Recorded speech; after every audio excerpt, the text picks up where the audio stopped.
दोस्तों, पत्रकारिता का स्तर आज किस हद तक गिर चुका है यह हम सभी लोग जानते हैं, लेकिन इस गिरते हुए स्तर में कुछ ऐसे भी पत्रकार हैं जो अपनी सच्चाई, अच्छाई और निष्पक्षता की वजह से देश ही नहीं अब विदेशों में भी अपना नाम रोशन कर रहे हैं। और उनमें से एक नाम है रवीश कुमार। जी हाँ, एनडीटीवी के वरिष्ठ पत्रकार जिनका नाम सुनते ही सब लोग ये कहते हैं कि वो निडर होकर पत्रकारिता करते हैं, वो किसी से डरते नहीं हैं और वो निष्पक्ष तरीके से खबरें बताते हैं।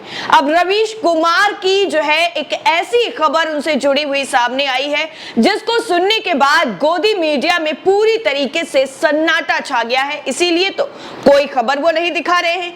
अब रवीश कुमार पर एक डॉक्यूमेंट्री बनाई गई है। जी हाँ, गोदी मीडिया में ऐसा कौन है जिसके नाम पर एक ऐड भी बनाया जाए? डॉक्यूमेंट्री तो बहुत दूर की बात हो गई, लेकिन वरिष्ठ पत्रकार रवीश कुमार पर एक डॉक्यूमेंट्री बनाई गई है और वो टोरंटो फिल्म फेस्टिवल में लोगों को दिखाई भी गई है। और लोगों की क्या प्रतिक्रियाएं रही हैं वो हम आपको बताने जा रहे हैं। लेकिन सबसे पहले आपको बता दें कि इस पूरी खबर को भड़ास मीडिया ने छापा है और इसके अलावा पत्रकार हैं नरेंद्र नाथ मिश्रा, उन्होंने इस खबर को ट्वीट किया है। जो ट्वीट आपकी स्क्रीन पर है वो ट्वीट हम आपको पढ़ के पहले बता देते हैं, उसके बाद फिर हम आपको पूरी डॉक्यूमेंट्री के बारे में बताएंगे और ये भी बताएंगे कि किसने क्या इस डॉक्यूमेंट्री को देखने के बाद कहा है। सबसे पहले नरेंद्र नाथ मिश्रा का ट्वीट आपकी स्क्रीन पर।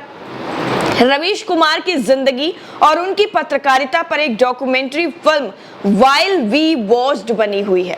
विनय शुक्ला ने ये फिल्म बनाई है। 2 दिन पहले कनाडा फिल्म फेस्टिवल में इसे दिखाया गया।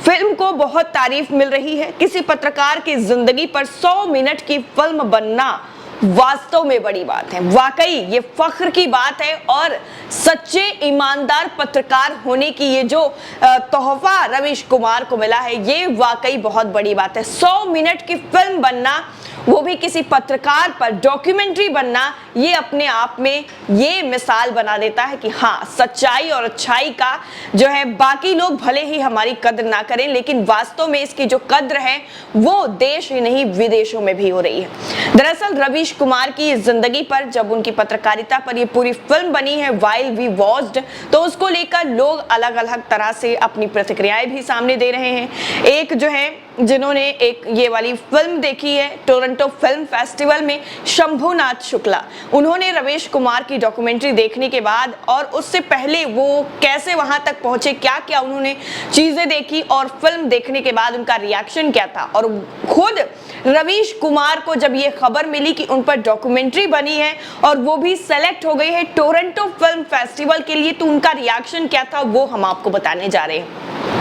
दरअसल सबसे पहले बात कर लेते हैं शंभुनाथ शुक्ला की। तो उन्होंने क्या बताया है वो आपको बताते हैं। उन्होंने लिखा है कि रवीश कुमार पर विनय शुक्ल द्वारा बनाई गई फिल्म आज टोरंटो फिल्म फेस्टिवल यानी TIFF 2022 में जाकर देख आए हैं। डाउनटाउन में यूनिवर्सिटी एवेन्यू स्थित स्कॉटिया बैंक के थिएटरों में यह समारोह चल रहा था।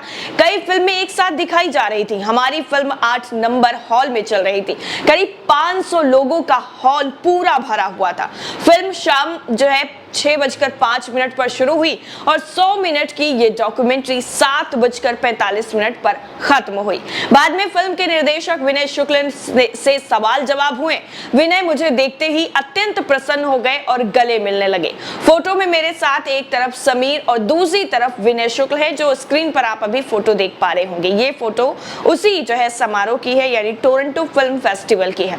ये फिल्म अद्भुत और लाजवाब है। उन्होंने आगे लिखा कि आज गोदी मीडिया के दौर में सच्ची पत्रकारिता कैसे की जाती है, रवीश उसकी मिसाल है।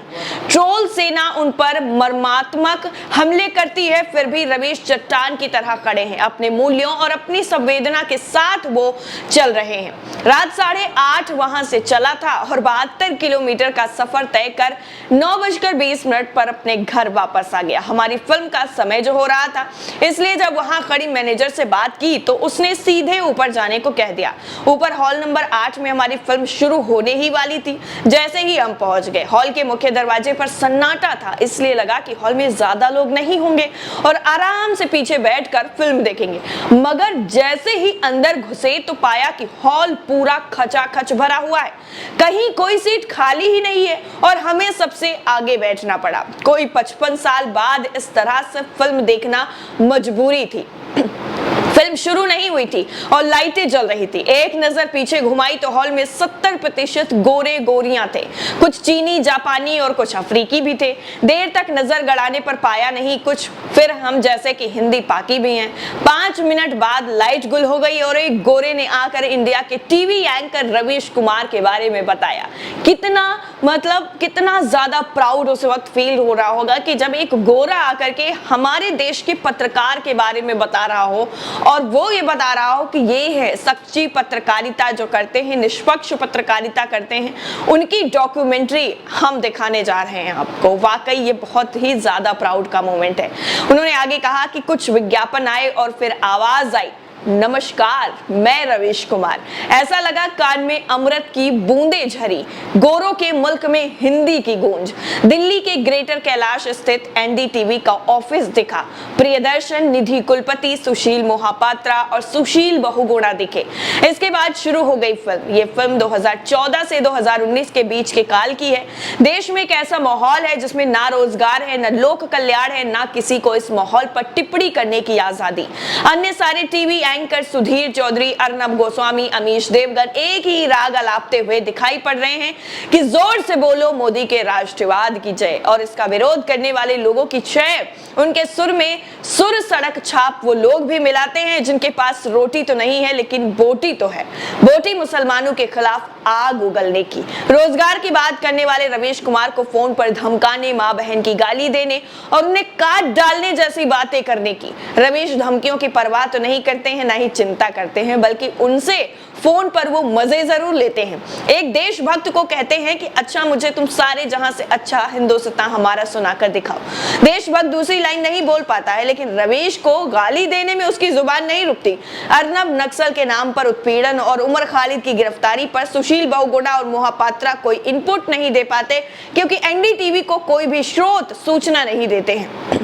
लेकिन सुधीर और अर्नब दे दनादन इसे राष्ट्रद्रोहियों को उनके लिए सजा बता रहे हैं। पहलू खान और नोएडा की घटना पर सौरभ शुक्ला उन लोगों से बात करते हैं जिन्होंने गाय का मांस घर पर रखने के जुर्म में नोएडा के इसाक को मार देते हैं। पुलिस उन्हें बचा लेती है, लेकिन सौरभ के कैमरे पर मुजरिम खुद कहते हैं कि हमें अपने किए पर गर्व है। तब मजबूरन पुलिस को उन पर कार्रवाई करनी पड़ती है।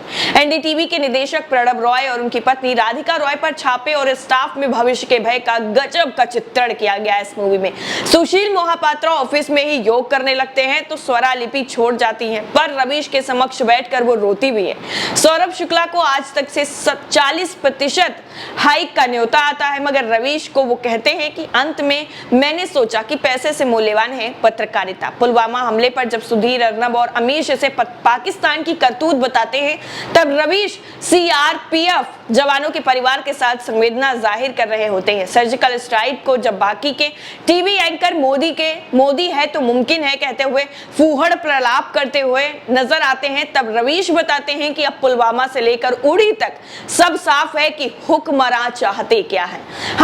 हमें तय करना है कि 2019 में हम क्या निर्धारित करेंगे।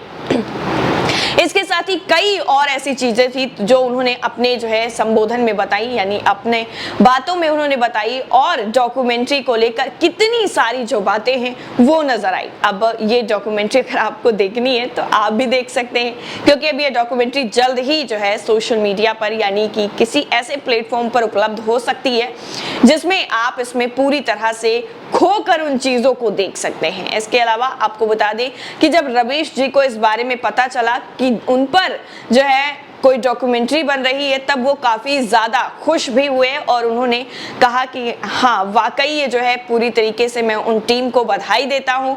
आपकी टीम के काम को इतना पसंद किया गया है, शानदार। फिल्मी दुनिया को एक दमदार फिल्मकार मिला है जो एक किरदार को 2 साल तक केवल देखता रहा। पूरी टीम को बधाई। नम्रता जी और असीम छाबड़ा जी से प्रशस्ति पाना आसान नहीं है। ये लोग अपने काम में बेहद सख्त हैं और किसी फिल्मकार से ज़्यादा की उम्मीद रखते हैं। इनकी तारीफ आपके लिए मायने रखती है, बढ़े चलो, ये उन्होंने उस पूरी टीम के लिए कहा जिसने ये डॉक्यूमेंट्री तैयार की है।